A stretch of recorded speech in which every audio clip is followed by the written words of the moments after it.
bo día, Joana. Moitísimas grazas por vir e falarnos un pouco sobre aspectos da carreira académica e a conciliación, non? Porque cando falamos de carreira académica, pois non só é investigación, docencia, acreditacións, senón que tamén pois detrás de cada historia, non? Hai unha vida persoal, unha historia persoal e unhas necesidades vitais en determinados momentos, non? E no caso concreto das mulleres, pois temos o tema da maternidade, que moitas veces pois é moi difícil encaixar pois coas acreditacións, coa docencia, coa investigación, e ser quen de manter un pouco esa liña, non? De continuada na carreira investigadora para poder chegar pois a ter unha praza de permanente laboral ou de titular de universidade, non? Nestes anos, pois, nestes últimos anos na universidade pois, aplicamos diversas medidas, non? Para intentar pois, paliar esas diferenzas que poden existir entre homes e mulleres, porque neste caso pois, nós somos as que temos o parto, as que temos o amamantamento, polo tanto pois, precisamos desas medidas que se chaman discriminación positiva, pero que están un pouco feitas precisamente para conseguir esa igualdade real e efectiva. Eu creo que ese foi un dos teus casos, entón non sei se algunhas das medidas que xa temos consideras que hai que facer algo máis ou que debemos ampliar algo máis, se nos podes contar un pouco como foi a túa historia e como consideras en que medida a Universidade de Vigo pois, te apoiou un pouco nesa carreira investigadora, non? Pois sí. Pois nada, neste teño que decir que eu estou moi contenta de decir que traballo na Universidade de Vigo, porque precisamente agora mesmo estou desfrutando do permiso de docencia da reducción do 50%, porque fai 2 anos tiven unha nena, estiven embarazada, e o ano seguinte a reincorporarme da baixa de maternidade, puiden solicitar o permiso de docencia cero, entón non tuven que impartir docencia para poder precisamente dedicarme o 100% da miña carga laboral á investigación. O ano seguinte, que é este que estamos agora, pois estou co 50%. Eso, no meu caso, tamén se volveu como a complicar, porque volvín a quedarme embarazada 1 ano e medio máis tarde de haber tido a outra nena, entón, no mesmo ano académico estiven disfrutando do permiso de docencia cero, dedicándome a labores de investigación, estaba embarazada, collín a baixa de maternidade pois en marzo, pero no mesmo tempo estaba inmersa. Moi complicada, Sí, unha vida moi complicada ter os fillos tan seguidos, pero bueno, a sí. veces un non pode decidir. Sí, hai cousas a veces que, aunque se supón que se poden programar, pois hai cousas que non. A veces pois é o azar, non? Como todo. Entón, claro, tamén me pasou que estaba inmersa no proceso de estabilización laboral. É dicir, no medio de todos estes meses, tamén acabóuseme os 5 anos De axudante. de axudante doutora, e estaba inmersa tamén no proceso de saída a concurso das Pero bueno, prazas de tiñas a PPL. garantía de que se estabas acreditada ibas a pasar a Sí, PPL ou a titular. exacto. De feito, iso tamén teño que dar as gracias ao equipo rectoral que está agora mesmo, porque esas xuntanzas que fixestes co colectivo de profesores axudantes nos axudou a calmar un pouco os nervios que tiñamos. E sobre todo estando embarazada, non? Co Sí. cual, pois, Sí, de feito, sí, a convocatoria, pois, unha parte saiu, bueno, en decembro, entón eu sabía que salía de contas en marzo, entón xa dicían o mellor o proceso de defensa ten que ser en esos 3 meses, entón mellor sí que che cadra con esa parte, bueno, do parto, esos días. A verdade é que todos estábamos moi nerviosos co unha gran proceso, tensión. pero a verdade é que a vosa xuntanza sí que nos axudou a calmar os nervios e A saber que comunicación é moi estábamos. importante, Sí, non? É un aspecto que sí. nós queremos tamén potenciar na universidade, porque moitas veces facemos cousas, pero a xente todavía non as coñece, non? Entón vamos a fomentar tamén esa comunicación interna e ter moitas máis reunións cos distintos colectivos para que toda a información chegue a todas as persoas. Pois sí, pois eu creo que eso é moi importante, porque a veces cando non hai a comunicación directa que ti acabas de decir, suele pasar isto do teléfono estropeado, non? E que a Sí. veces unha mensaxe, unha persoa a quere dar con un obxectivo e o interlocutor o interpreta de outra maneira. Incluso tivemos como a particularidade de que este ano podíamos decidir de si continuar unha vez que salía a convocatoria para Sí, si seguías personal como permanente. axudante ou si te pasabas a Exacto, interino. e foi algo que podíamos por primeira vez, creo, decidir, é algo como bo para nós, algunha xente como que interpretaba como algo malo, e ao final, pois, bueno, eu creo que nestas reunións, pois, que A ver, se... eso é como unha rede de protección, non? É Sí, dicir, se fracasas polo motivo que sexa, pois tes aí un colchón de que podes continuar ca túa, o teu período de axudante, non? E o fixemos un pouco pois, tamén por axudar, non? E por dar unha estabilidade, non? E que, sobre todo nos ámbitos nos que entrades como axudantes doutores, a idea é que temos esa necesidade e queremos que continuedes, e xa a entrada de axudante doutor xa ten unha exixencia e unha competitividade alta, non? Co cual, pois, consideramos que sodes moi válidos, non? E queremos que vos quededes na universidade. sí, pois en E ese... que engadirías un pouco con respecto ao que hai? Crees que fan falta máis medidas para poder conciliar? Ti agora tes dúas nenas ou nenos, non sei. Unha nena e un neno, sí. Bueno, dous Sí, criaturas sí. pequenas. Pois, con respecto á conciliación, o tema de ter unha gardería no campus, eso paréceme que é unha medida moi boa. Sobre todo porque tes tamén, hai un cupo, non, reservado para o persoal da universidade, entón sabes que, en principio, non vai haber demasiado problema para ter acceso a unha praza nunha gardería pública.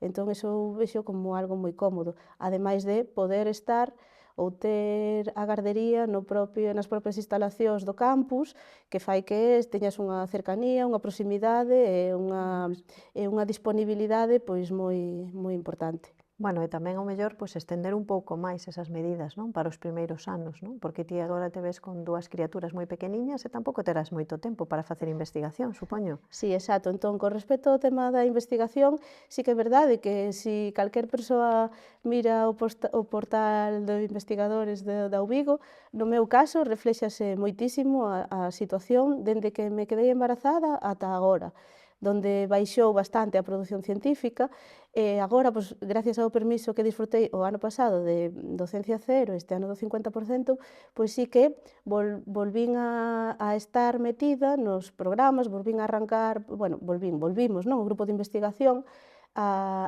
arrancar con programas de investigación que estaban parados, que moitas veces non se poden parar cando ti vas a coller a baixa Non, o todo sigue. permiso. A investigación Exacto. continúa e se fas un parón moi Sí. grande de 4 meses, en realidade perdes comba, non? Sí, Digamos. de feito, por unha parte perdes, porque incluso como é algo que se pode predecir cando non vas a estar, moitas veces xa non te Non te inmersas, involucras, xa non te non? involucras en proxectos que sabes que van a vir, que non... Entonces, eso xa por un lado está, o sea, algo que sabes o que vai a pasar, que non vas a poder estar ao 100% nese traballo, entonces xa non te metes, e por outro lado tamén fai que haxa unha pequena, a veces, como discriminación hacia a persoa que está embarazada, porque, aunque se sabe que non vai a poder aportar en esos meses, pois o feito de decir, bueno, pois ti agora non te vas a meter en este proxecto e xa te meterás para os seguintes, pois é unha forma tamén de Bueno, deixarte ese é o atrás. motivo precisamente Sí. polo cual pois, nos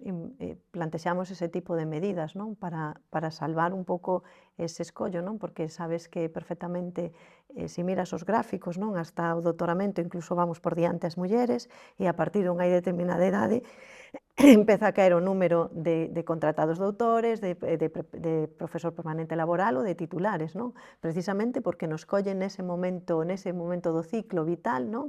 En que decidimos ser nais. Eu, de feito, na miña carreira tamén teño aí 2 baixóns na produción científica que coinciden xusto cos nacementos dos meus fillos, non? Porque antes tampouco había ese tipo de medidas, non? Entón, nós, ademais, bueno, me parece moi boa idea o que comentas da gardería, pero tamén intentaremos impulsar un pouco, estender esas medidas para os primeiros anos de vida, non? Para dar ese apoio, sobre todo pois, cando non tedes apoio familiar moitas veces, non? Mellor estamos solas, non? Foi o meu caso tamén, non tes avós ou familia que poida dar ese apoio, non?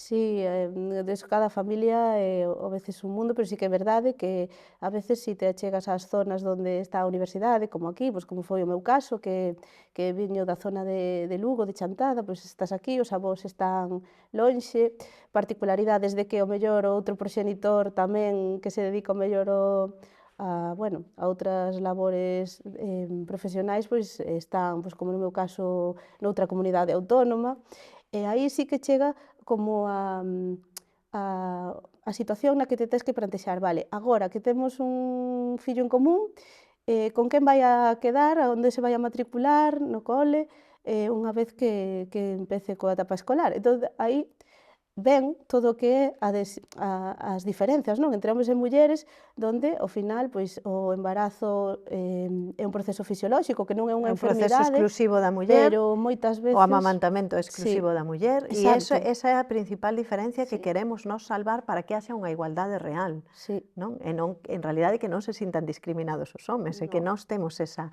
faceta vital, sí. non? Esa etapa que, como dis ti, é un proceso fisiolóxico e que, de momento, pois, solo o levamos a cabo as mulleres, esa é a realidade. Exacto. E Entón, contra eso non se pode loitar. Os homes ou os pais poden claro que axudan, involúcranse coas baixas de paternidade, pois fan unha gran labor, pero esos procesos fisiolóxicos vivímolos nós.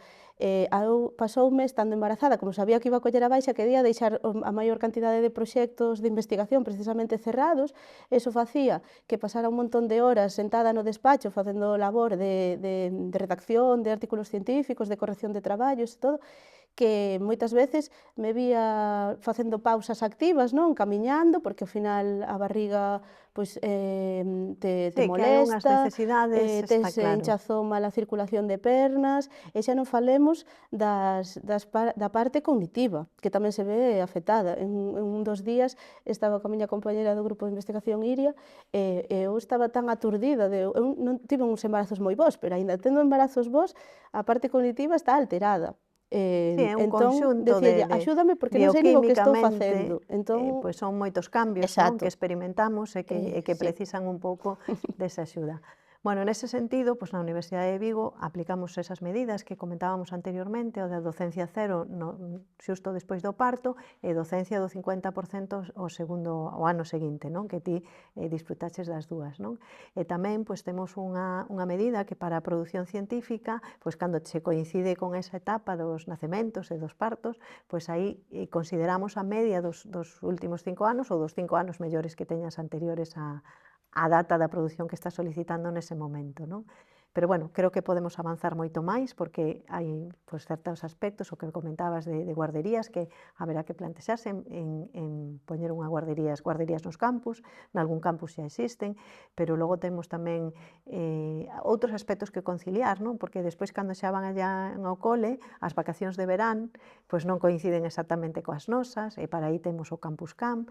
Entón, aquí no campus de Pontevedra non sempre hubo Campus Camp porque había pouca xente, poucos nenos, non? Para ter un número mínimo para poder telo, pero creo que temos que estendelo pois, a días tamén pois, que son vacacións ou que son días festivos, que moitas veces pois, é moi difícil, pois, son para os nenos, pero non para nós, conciliar.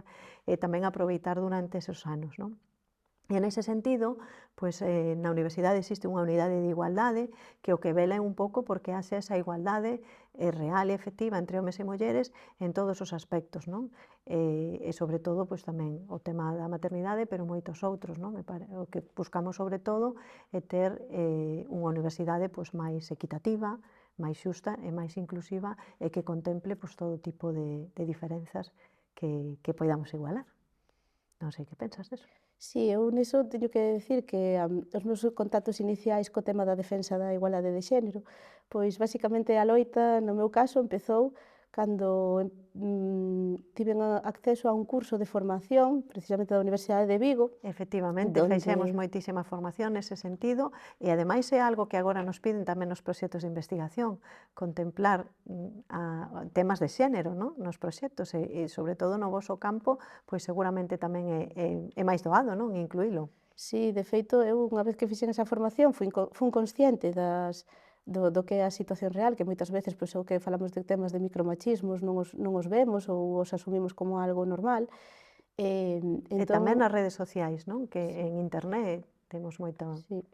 Incluso a veces a falta de referentes, non? Que a veces, pois, a veces chamaban á universidade: "Necesito que nos digades de algún estudiante que sea bo para un tema de valoración de procesos de calidade". E de repente salían todo nomes de alumnos, cando, por Sí. exemplo, na nosa carreira, moitas veces hai maior número de mulleres que de homes, e, sin embargo, como de referente, así pensando, sin darnos conta, moitas veces saían. Entonces, unha vez que fixemos esa formación, algunhas compañeras e eu, era como: "Tamén podemos propoñer a esta muller, a esta muller, a esta muller", e dicían: "Ah, pois tamén son boas", pero claro, non temos Sí, pois esa empezar a situación. cambiar esa, non? Ese chip ou esa idea, non?